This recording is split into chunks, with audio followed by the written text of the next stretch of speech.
देखिए 9 नंबर प्रश्न पर ध्यान दीजिए। 9 नंबर प्रश्न में है कि एक फर्म का आर्थिक चिट्ठा 31 मार्च 2016 को निम्नांकित था।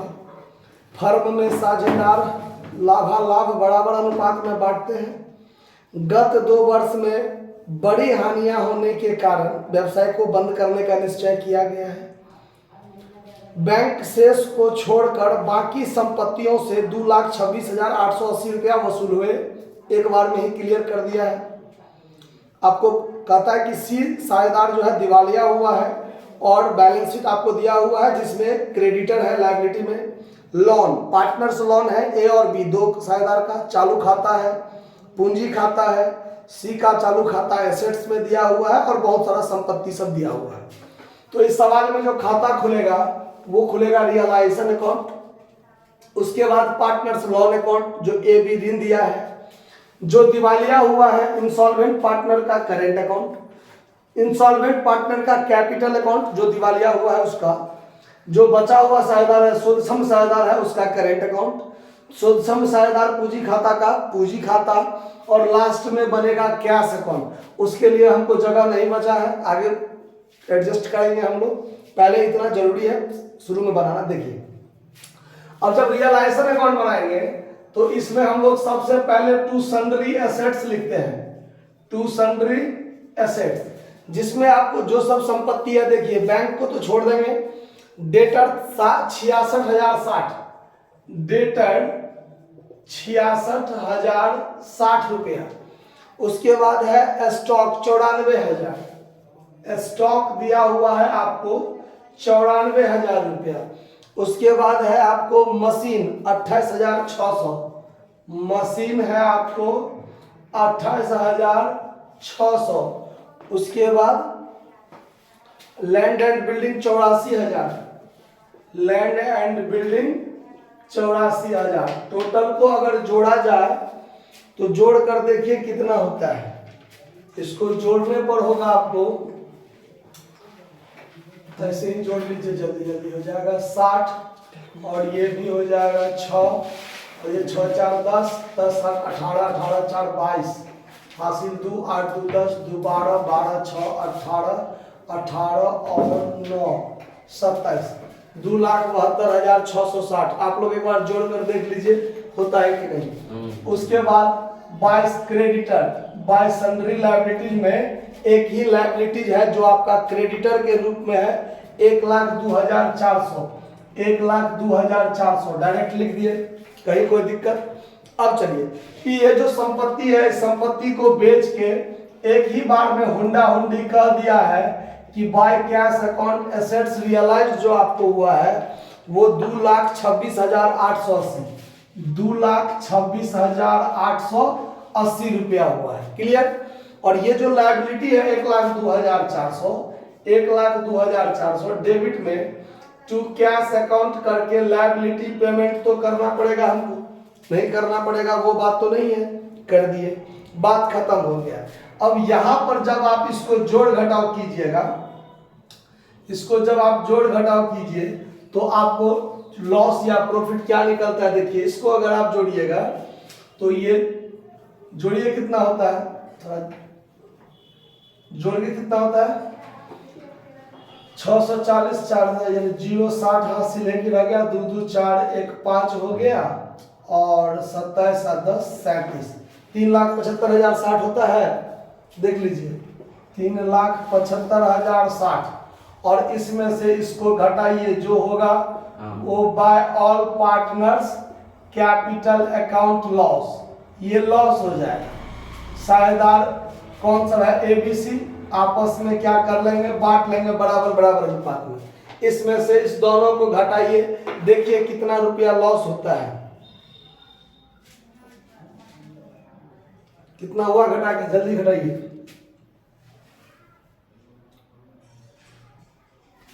45,780 आ गया। चलिए 45,780 ये आपका क्या हो गया, रियलाइजेशन का लॉस हो गया। बराबर बराबर के साझेदार है तीनों आदमी, तब 15,029 तिया 78 होता है ना, 29 तिया नहीं 87, कितना हुआ? 29 किया 87 15,260 कितना हुआ? 260। इसको भाग दे, कितना हुआ? 260। 260 15,260 15,260 तीनों आदमी आपस में बांट लिया, रियलाइज अकाउंट क्लियर। अब देखिए, अब पार्टनर्स लोन आपको बनाना है। तब पार्टनर्स लोन में देखिए ए का ऋण और बी का ऋण 30,000 12,000 है। ए का ऋण बी का ऋण पार्टिकुलर, ए का बी का पार्टिकुलर, यानी पार्टनर्स लोन में ए का लोन बी का लोन। आपको यहाँ पर लिखना है सबसे पहले बाय बैलेंस बीडी 30,000 और 12,000। इसमें और कुछ नहीं होता है, इसको फाइनल पेमेंट कर दिया जाए। ये 30,000 12,000। एक मिस्टेक हम लोग कर चुके हैं आगे पीछे, उसको ठीक करके देखिए। आप लोग को नजर आया कहाँ मिस्टेक है? सो यहाँ पर पार्टनर्स कैपिटल नहीं होगा, पार्टनर्स करेंट होगा। क्यों पार्टनर्स करेंट होगा? इसलिए करेंट होगा क्योंकि इसमें चालू खाता भी खोलना है। तो जो भी लफड़ा कैपिटल के माध्यम से होता था वो करंट के माध्यम से होगा, इसीलिए यहाँ पर करंट अकाउंट होगा। क्लियर बात? यहाँ पर 30,000 20,000 है, इसको फाइनल पेमेंट कर दीजिए to cash account. Final payment जो लोन है, ए को 30,000 बी को 12,000 पेमेंट हो गया, बात खत्म। अब बनाएंगे चालू खाता। तो जो दिवालिया है उसका चालू खाता ये है, और जो बचा हुआ है उसका चालू खाता ये है। समझ आ रहा बात?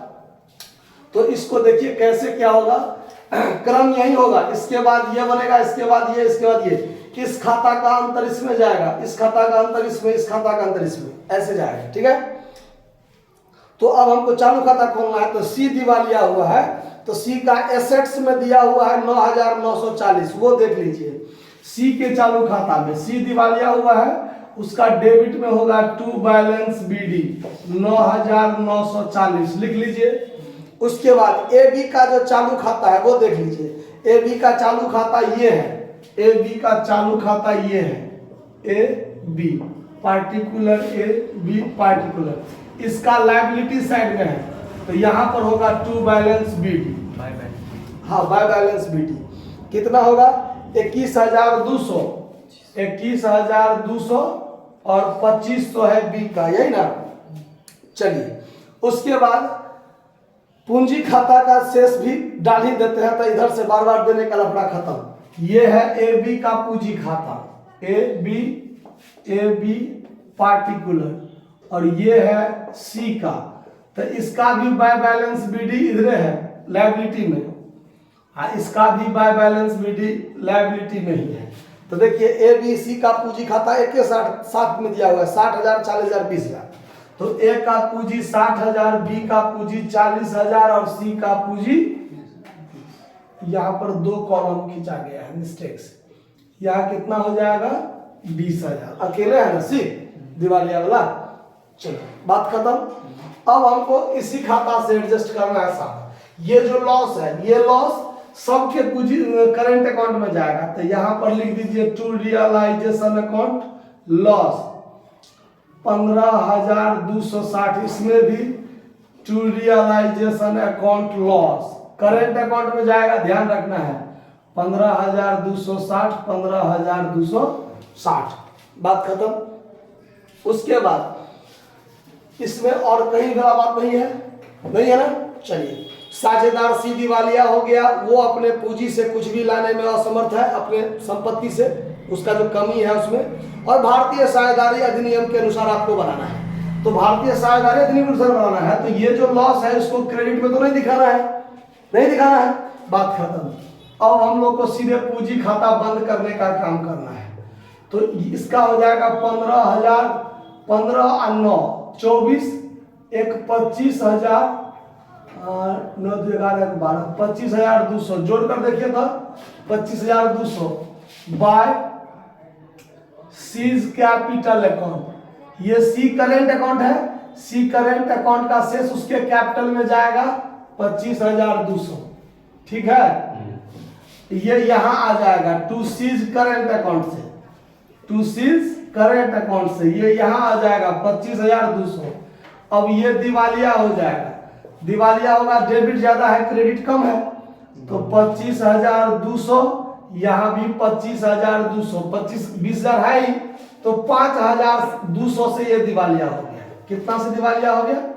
5,200 से। इसका भरपाई कौन करेगा? तो इसका भरपाई ए और बी अपने चालू खाता के माध्यम से करेगा। किस खाता के माध्यम से? चालू खाता के माध्यम से। तो यहाँ पर जगह का अभाव है, तो यहाँ पर एज करेंट अकाउंट लिख देते हैं और बाय बीज करेंट अकाउंट लिख देते हैं।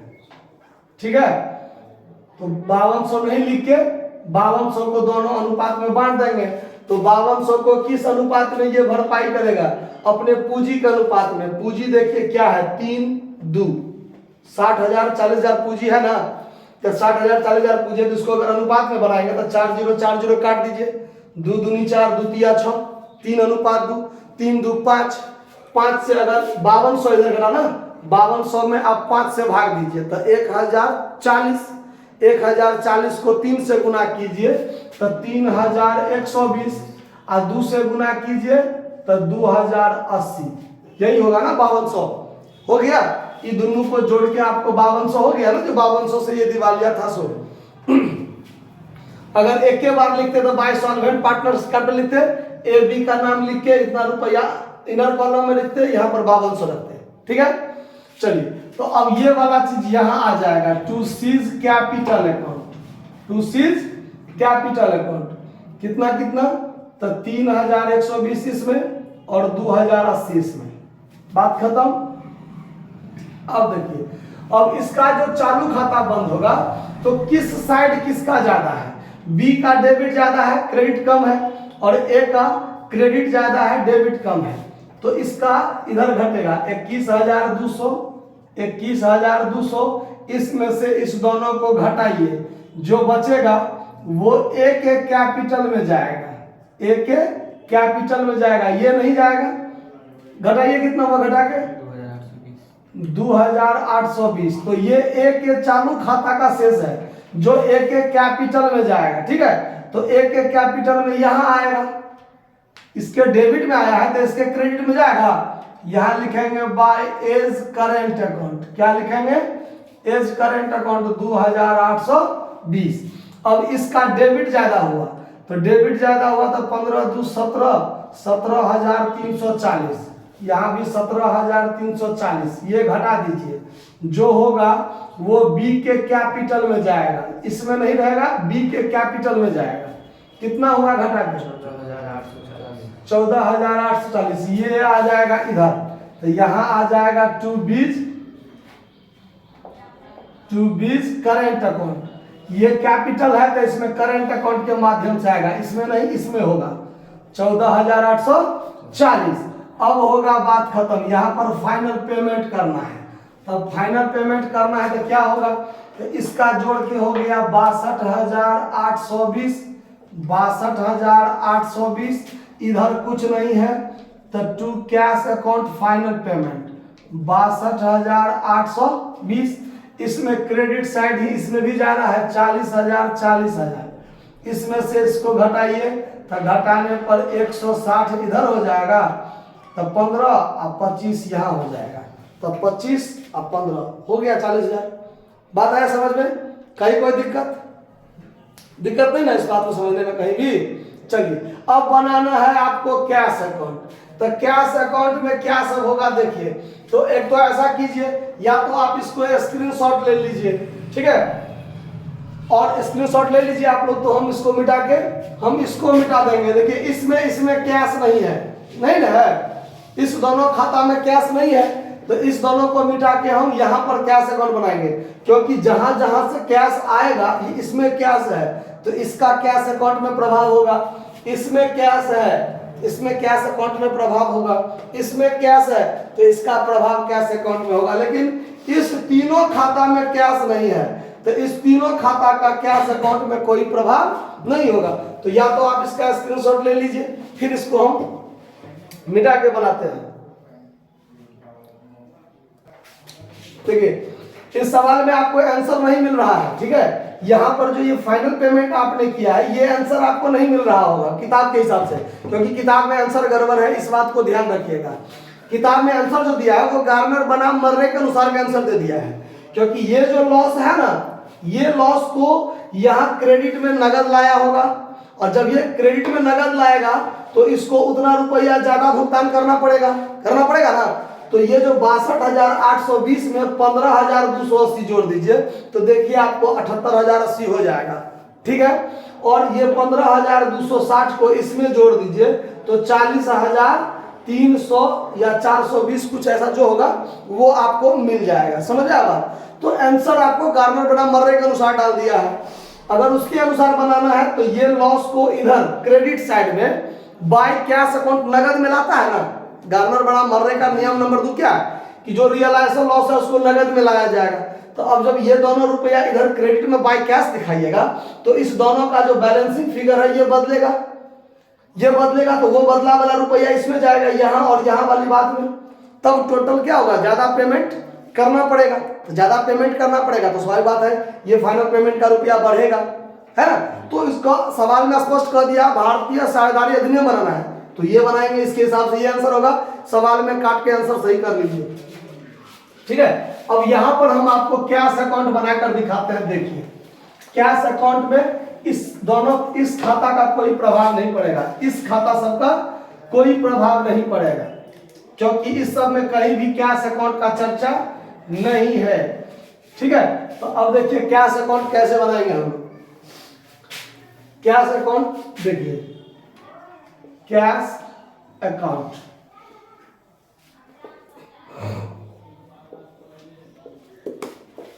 सबसे पहले टू बैलेंस बीडी जो हम लोग बैलेंस शीट में छोड़े थे, सवाल में बैंक बैलेंस कहा हुआ है। तो बैंक कहा हुआ है तो जहां जहां कैश लिखते हैं ना वहां वहां हम लोग बैंक का प्रयोग करेंगे। जैसे यहाँ पर बैंक लिख देंगे, यहाँ बैंक लिख देंगे, यहाँ बैंक लिख देंगे और यहाँ पर बैंक लिख देंगे। समझ में आ रहा है बात, कोई दिक्कत। तो आप जब कैश अकाउंट बनाइएगा या यहाँ पर बैंक अकाउंट मान लीजिए बनाइएगा तो यहाँ पर कैश या बैंक दोनों में से जो आपको मन हो वो लिख सकते हैं। दोनों नहीं लिख लीजिएगा, जो मन हो वो लिख सकते हैं। यहाँ पर बैंक और यहाँ पर बैंक।